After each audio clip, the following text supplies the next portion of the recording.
যেহেতু বর্ষাকাল আর রুম এখনো কমপ্লিট হয়নি, তাই ঠাকুমা এখানে শাড়ি মেলে দিয়ে চলে গেছে।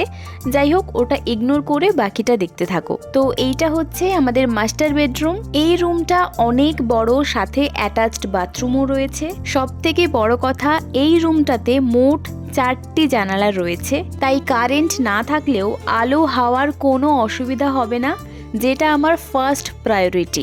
আর ওই দিকটাতে রয়েছে অ্যাটাচড বাথরুম।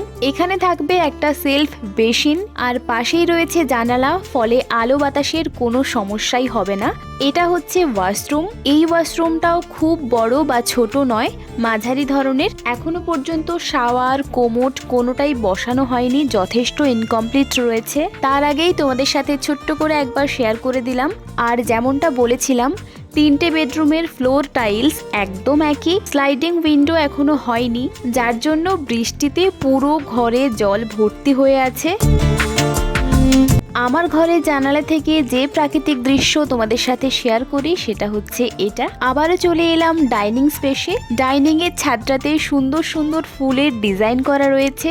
এছাড়াও রয়েছে সিলিং লাইট। আর যেমনটা দেখতে পাচ্ছ, এখনো পর্যন্ত কোনো কালার করা হয়নি। আমি রুম ট্যুর দিতে একদমই অপটু, তবে আমি আমার মতো করে চেষ্টা করেছি। কেমন হয়েছে সেটা তোমরা অবশ্যই কমেন্ট করে জানিও।